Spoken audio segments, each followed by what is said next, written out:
Hey guys, how's it going? My name is Joe. Welcome to episode recap number 62, in which we're going to cover the following games. First up, Mario's Time Machine. This is the second Mario edutainment game. First being Mario is Missing, which we all know got a thumbs down as it was. This one, Bowser stole a bunch of things from the human world that you have to basically return to the owners. So you have to learn about Leonardo da Vinci and return the Mona Lisa, or you have to learn about Newton's laws of physics and things, and fill in these homework sheets, which is what you're seeing right here is the homework sheet, and then give them their item back. The game didn't look awful, much like Mario's Missing. They used legitimate sprites from Super Mario World, and then they had this weird kind of art style for the real world people and stuff. And it is kind of interesting to read about the stuff that it provides. Not that it isn't things you would have learned in history class anyway. But of course, this was for kids, not adults. So I potentially as a kid, you probably wouldn't have known some of this stuff when you come back and read it here. But yeah, it was okay. I'm gonna give it a thumbs down. It's not worth looking for. It's not worth playing. It's not worth, not worth having in your collection other than to be a completionist. So here you see Mario running around. You go in, you talk to different people, you tell them what you're there for. They give you information to fill in the homework. You give them their item back.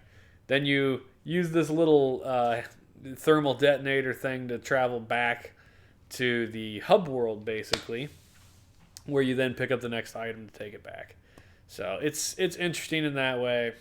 It's not great, though. That's for sure. Thumbs down. Next up, Nobunaga's Ambition. This is a Koei joint. Strategic depth simulation, combat, rulers, civilization, develop your nation, develop diplomacy and spies and food and ninjas. And I think we all know by now that I am not a fan of the Koei games. There have been a couple that Joey and I agreed we would be willing to play longer. Not that we have. Like Gemfire we liked. There was another one. Ooh, pardon me. There was another one, but I can't remember what it was. Nobunaga's Ambition is much like the Romance of the Three Kingdoms games, which obviously I'm going to get to again very shortly here. You can see just a few more down. But I didn't care for it. It's thumbs down. Don't play it. Unless you're into super deep strategic sims. In that case, knock yourself out. Next up, Side Pocket. This is a port from a I think it said 89 computer game, DOS or Amiga or something. I've played one other pool game for this system, for the Super Nintendo, and it was bad, but it was better than Side Pocket. Side Pocket is clearly an aged thing. The physics are awful. So you hit a ball, and the ball you hit moves. And if it hits another ball, that other ball moves like a millimeter and then stops. They don't ricochet around. They don't bounce all over the place. Only the ball you hit moves. And all the other ones stay absolutely still. And that pissed me off to no end when we were playing this. The graphics are okay. The music's okay. Sound effects are okay. The physics engine is where this one really falls apart for me. Those balls got to move. They've got to be mobile. They cannot sit there like lead weights in a game of pool. So it's a real failure on their part. Thumbs down, Side Pocket. Simple game. We did play it. It was. I had fun playing it with Joey, but yeah, definitely a game. Thumb down.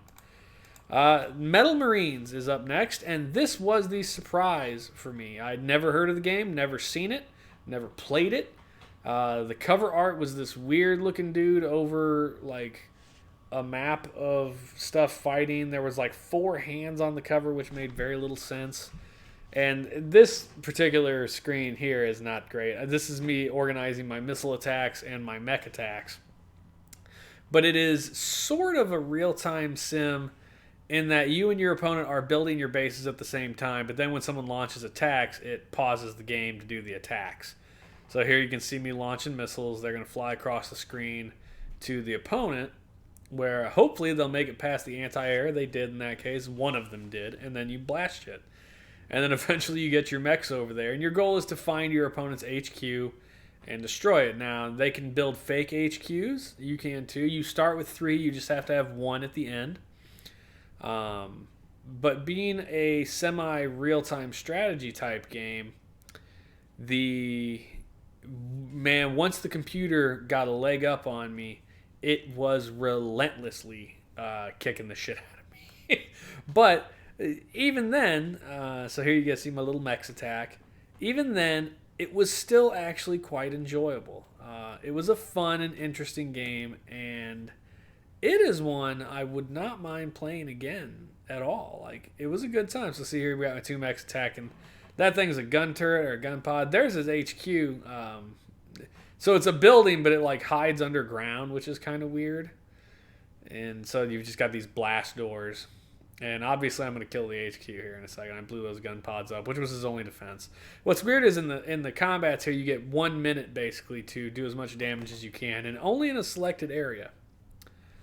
So there you see I killed an HQ. It wasn't his last HQ apparently because the fight's still going.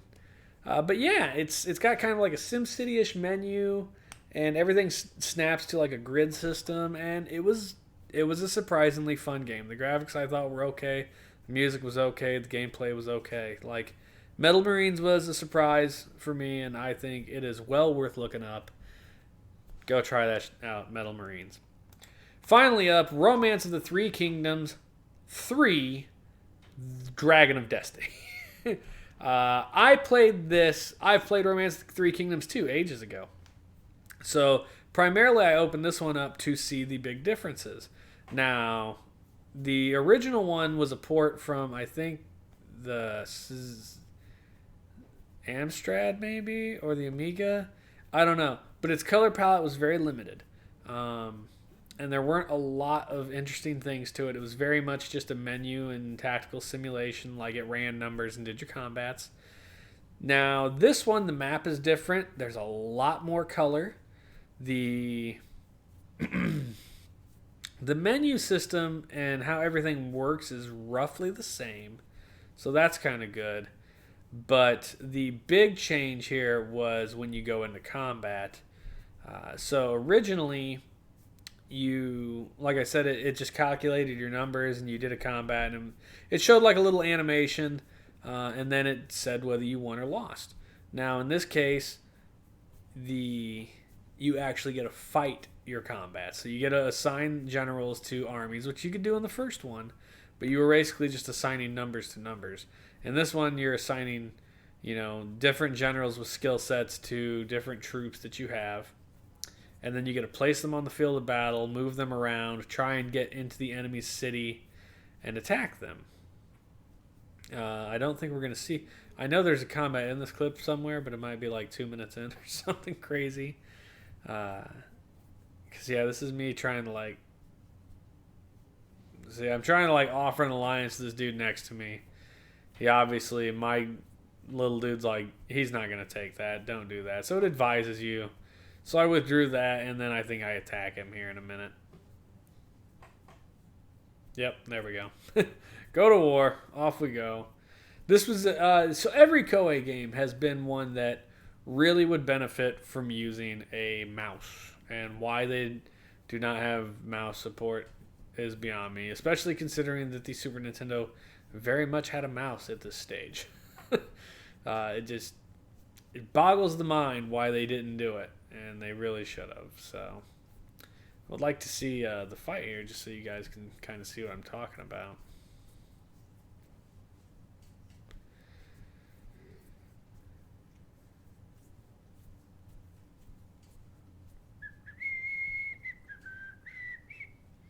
Yeah, and then, so you can see why I'm having trouble there is selecting dudes to be in charge of certain units. And I don't understand really why I couldn't, but yeah. So I've got 2 guys going, Zhao Yin, which was me, and Yufan, which is my general, who I'm pretty sure gets gacked the end of this fight. Victory is not likely, he says. I know. We're going to go fight anyway, I say. So then you get this little screen before the battle. You can optionally watch the computer opponent battles, but there's 8 players. So the game's going to move slow enough. I can't imagine wanting to watch the computer fight out battles every turn. That would be insane. So here's your little overhead map that we're going to see, and you're going to get a place unit. So there's your enemy city. You have to make it through the door, which I do have to and we're not going to watch this whole thing, but I basically have to slowly trod my way across this map, kick the door to the city open, go in, find the enemy troops, kill them all.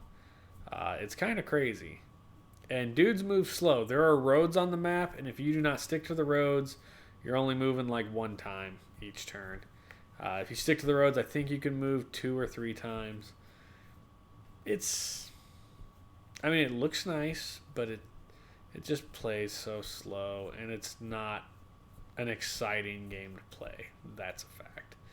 That's a big thumbs down for Romance of the Three Kingdoms Part 3, Dragon of Destiny. Not worth playing. So that's it. Thank you, everybody, for watching. Thank you for sticking with me all these years at this point. My God, years.